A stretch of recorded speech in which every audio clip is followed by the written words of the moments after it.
I've got a £150,000 mortgage with a 3.5% interest. Same here. Because I earn more, I overpay my mortgage by £500 every month. I could overpay, but instead I invest £500 into the stock market every month, where returns are about 10% a year historically. I've paid off my mortgage in 13 years and I've saved £54,500 in interest. Now I can start investing. I have not paid my mortgage back, but I'm okay with that. And yes, I'm still investing. I have £250,000 total invested. I have just paid off my mortgage, and my portfolio after 30 years of investing is £1.1 million. Hang on, you're telling me that even though I've saved £54,000 in interest, you still got £877,000 more than me? Yep. That's compound growth and opportunity cost in action. And honestly, I only got this because I follow and Listen. This is so powerful and so pertinent. Shout out to the creator who put this together. Let me finish this video so you can get that. she explains money in a way that actually makes sense. Emmy, thank you for sharing that. Listen, here's the thing that's super interesting about stuff like this. Most people just don't know how to do the math. So first thing I'm going to give you as a little bit of homework to help you is go find an online mortgage calculator, right? And not the online mortgage calculator that tells you if you can buy this house and if your salary is enough to buy this house, but the online mortgage calculators that show you what happens when you make overpayments in terms of how fast you'll be able to pay off your property. Because a lot of the time, the thought process is I'll make overpayments on my property instead of I'll start investing. And I know Emmy shared here that the key is opportunity cost versus etc., right? Compound interest. Here's what's really the asset in the investor over the overpayment person. The real asset here is time. And as the old English adage says, time waits for no man. The key is time. If you have time in your corner, you can outpace anybody. I'm going to say it again in case you need to go pick up your pen. If you have time in your corner, in your favor, you will have the power to outpace anybody. And this is the one thing most people don't understand when it comes to wealth. Even when it comes to health, even when it comes to relationships, but especially when it comes to wealth, the key is to get time on board. Because the moment you've got time on your side, guess what happens? You have the rocket boosters, you have the turbochargers that equip you to go further faster than anybody else. And this is what people don't understand. The adage has been said for years. When is the best time to buy property? People say it was 20 years ago. Okay, so when's the second best time to buy property? They say the second time is now. Now, why is it now? I'm going to tell you why. The 20 years ago and the now, the only thing they have in common is time. Time is the catalyst. And the problem most of us have is we've been programmed by the school system and other mainstream media outlets to focus on money and not to focus on time. So person A in this example with a £150,000 mortgage making overpayments is thinking the money. I'm going to save all of this money. I'm going to save 54,000 and some in interest payments, but not realize I'm going to lose the time. And in this example that was given, what's so powerful is the time that was lost was 13 full years. 13 full years. Now, let me just throw this out there.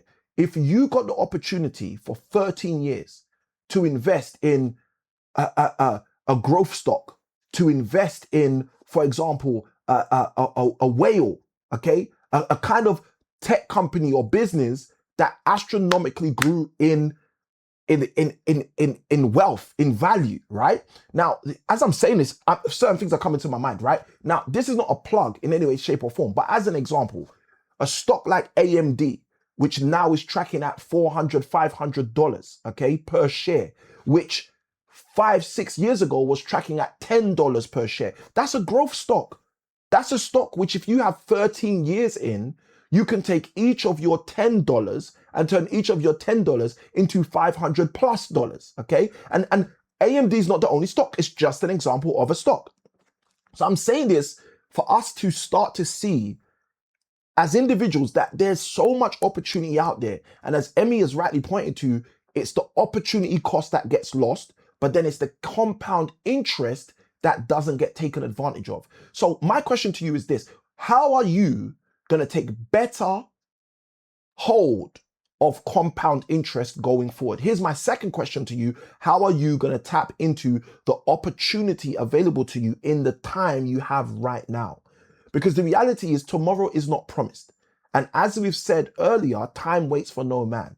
And if you're someone who's got a spouse in your house, if you're someone who's got children who you desire to leave a legacy for, if you're someone who's following the Bible where it says a good man leaves an inheritance for his children's children, the question is, how are you going to take advantage of that?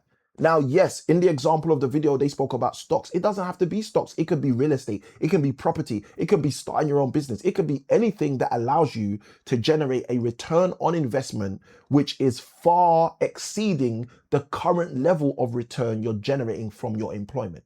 One of the things we have to remember is when we go to our JOB, the jump out of bed to get on the journey of the broke, where you most of the time stay just over broke. When you get into that, one of the things we have to remember is that we are using our muscles in that process to make money. And the question is, are there other ways to make money? And the answer is, of course. And they're not always necessarily about you having a PhD or an MSc or a BSc in some field that you don't currently have. It could just be as simple as, hold on a minute, I've parked £500 this month into a stock. Hey, hold on a minute, I've parked £1,000 this month into an investment that a friend of mine is doing with me on a property venture. Hold on a minute, I've parked £5,000 towards my deposit on my next property so I can use the rooms, rent them out, share, use one room because I only need one bedroom for me right now. Okay, depend on your situation, and generate an income from every single one of those rooms. That's generating income.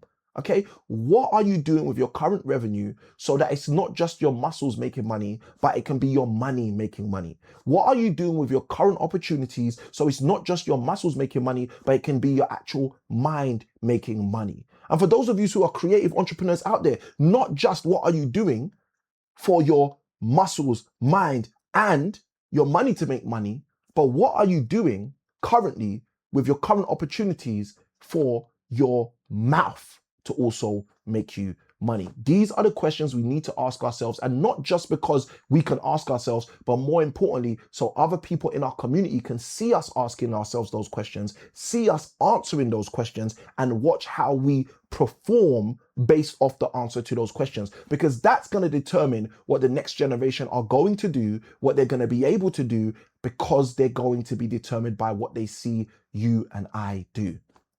The challenge we have is so many times we are allowing the next generation to pick up what they're going to do by someone else, instead of saying, if it's going to be, it's up to me. Let me present myself as an example so the community can see how it can be. This is Sammy ICanWin. I'm signing out. Listen, if you got value from this video, you know what to do. Like, comment, and subscribe so you can become a part of the tribe. And without further ado, I'll see you on the next video. Remember, as I always say, small keys open up big doors. Good day, God bless. Let's go.